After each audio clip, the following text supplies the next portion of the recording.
Assalamualaikum warahmatullahi wabarakatuh. Bismillahirrahmanirrahim. Langsung saja kita mulai ya. Hari ini kita akan mempelajari tema 1, subtema 1. Mata pelajaran yang pertama PKN, kemudian nanti lanjut dengan bahasa Indonesia dan juga ada IPA, ada 3 ya. Ini rangkumannya Bapak bikinkan, kita simak ya, kita mulai saja.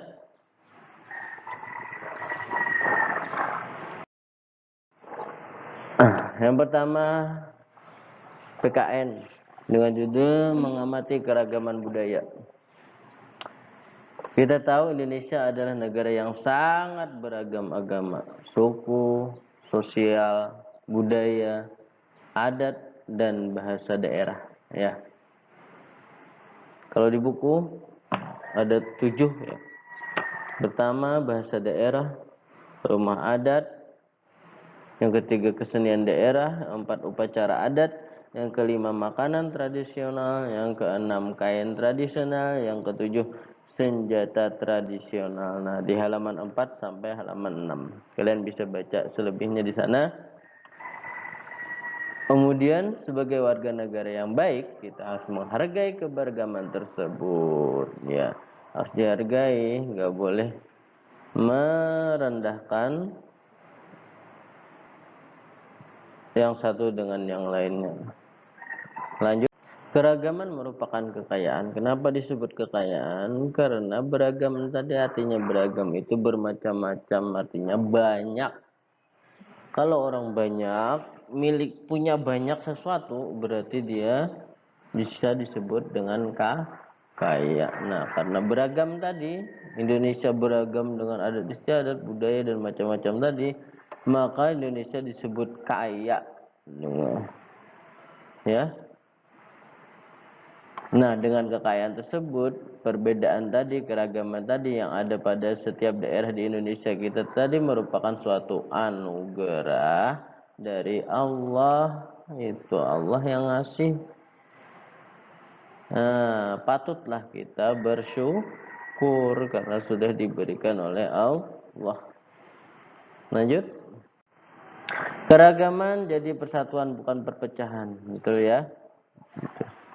Keberagaman di Indonesia terikat oleh rasa persatuan dan kesatuan. Karena beragam tadi kita saling toleransi, saling menghormati, lalu terciptalah rasa persatuan dan kesatuan. Contoh sikap yang mencerminkan persatuan dan kesatuan, contohnya apa?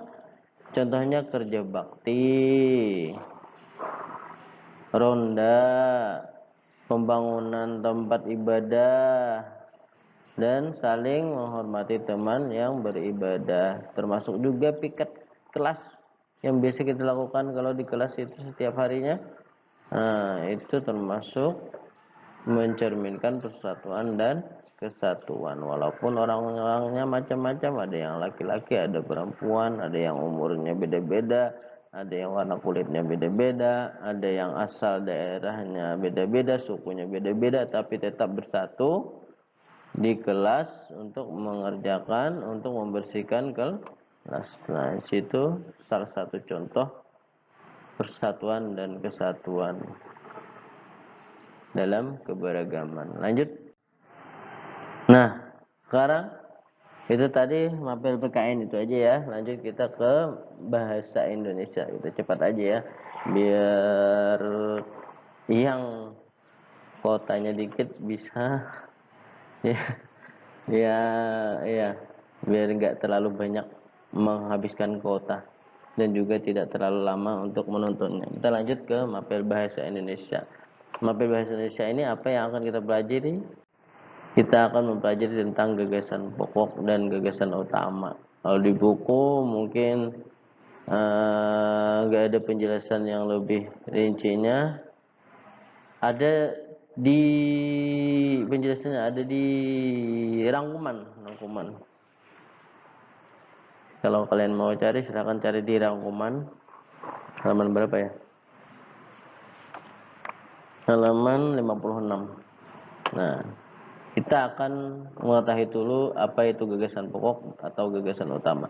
Gagasan pokok atau gagasan utama adalah ide utama dalam suatu bacaan. Ingat ya, ide utama dalam suatu bacaan.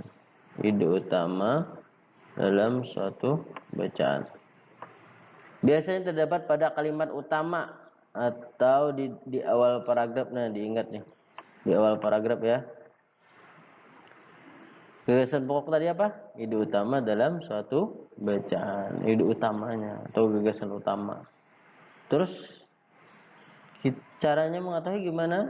Biasanya gagasan pokok ini terdapat pada kalimat utama atau di awal paragraf. Diingat ya. Lanjut. Oke, selanjutnya selain gagasan pokok ada namanya gagasan pendukung. Gagasan pendukung itu apa? Gagasan pendukung adalah uraian atau tambahan informasi untuk gagasan pokok. Gagasan pokok tadi kita tahu ya, yang biasanya ada di awal paragraf, kalimat yang di awal biasanya satu kalimat di awal. Ingat, nah gagasan pokok hanya ada satu kalimat, sedangkan gagasan pendukung bisa satu, bisa dua, bisa lebih.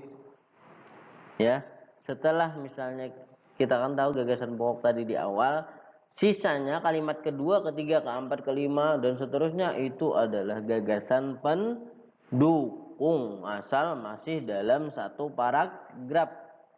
Kalau ada paragraf kedua, nah baru ada lagi nanti di paragraf kedua itu ada gagasan pokok lagi. Satu kalimat. Kalimat selanjutnya di paragraf kedua tadi gagasan pendukung lagi, gitu seterusnya. Nanti paragraf selanjutnya ada lagi satu gagasan pokok, sisanya gagasan pendukung lagi, gitu. Jadi dalam satu paragraf ada satu gagasan pokok. Lanjut. Nah, contohnya silakan dibaca.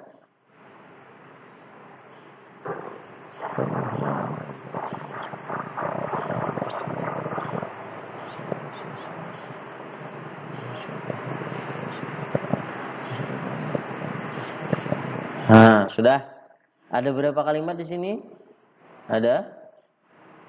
Tari kipas Pakarang merupakan kesenian tari yang berasal dari Gua Sulawesi Selatan. Ini satu kalimat. Selanjutnya ada kalimat yang kedua, yaitu tarian ini sudah menjadi tradisi di kalangan masyarakat Gua yang merupakan bekas kerajaan Goa. Nah, ini ada dua kalimat, satu sampai sini sampai titik dan ini dua sampai titik. Ingat, satu kalimat itu satu titik. Lanjut. Terus gagasan pokok dan gagasan pendukungnya mana? Kita lihat. Tereng. Nah, yang kuning ini kalimat pertama, yang hijau ini kalimat kedua. Gagasan pokoknya mana? Gagasan pokoknya adalah, kita ingat tadi gagasan pokok biasanya ada di awal kalimat. Kalimat di awal pada satu paragraf, di awal paragraf ya.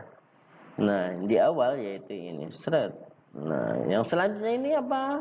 Gagasan pokok bukan? Bukan. Gagasan pokok tadi sudah kita tahu cuma ada satu. Nah, selanjutnya ini adalah gagasan pendukung. Oke, lanjut.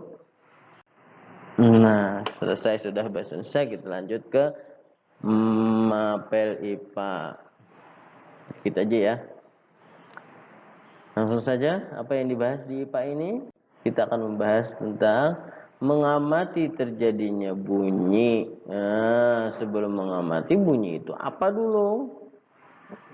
Bunyi itu apa?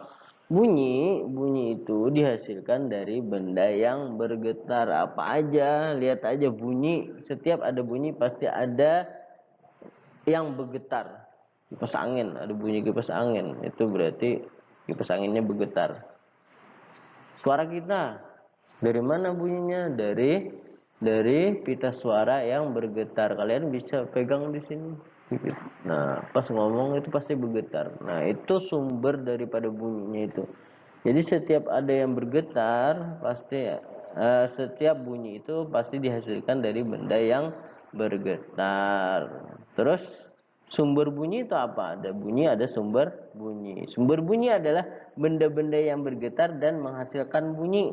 Nah, tadi mulut kita tadi berbunyi itu hasil dari yang bergetar, yaitu pita suara. Nah, yang bergetar di sini apa? Pita suara. Berarti pita suara itu disebut dengan sumber bunyi karena dia bergetar menghasilkan bunyi. Kipas angin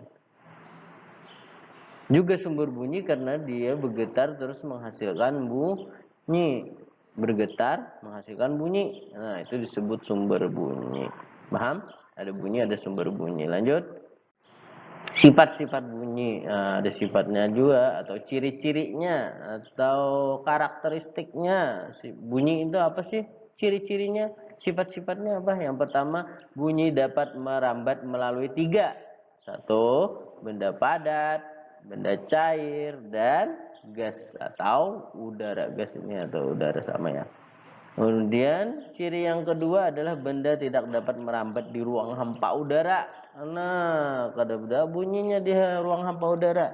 Contohnya apa? Ruang hampa udara di luar angkasa. Misalnya di bulan. Lihat kan kalau di bulan orang itu nggak bisa ngomong kecuali harus dengan bantuan alat komunikasi, misalnya di telinganya, di mulutnya itu. Nah, gitu. Terus pakai helm. Nah, di helm itu baru ada udara di dalam helmnya. Di luar helmnya, di luar pakaiannya itu hampa udara, nggak ada udara. Nggak bisa ngomong gitu. Suaranya nggak ada.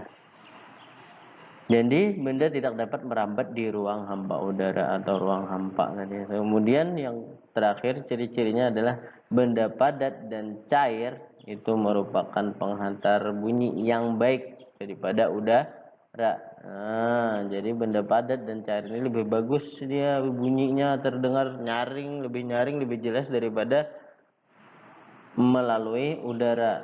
Ya, paham ya? Ada 3. 1, merambat melalui 3 padat, cair, dan gas. Yang kedua, tidak dapat merambat di ruang hampa udara. Yang ketiga, benda padat dan cair itu lebih baik menghantar bunyi daripada udara. Lanjut. Habis. Oh, sudah habis. Terima kasih. Itu saja. Selamat. Nah, habis ini kalian kerjakan ulangan harian di CBT, aplikasi CBT. Silakan login. Assalamualaikum warahmatullahi wabarakatuh.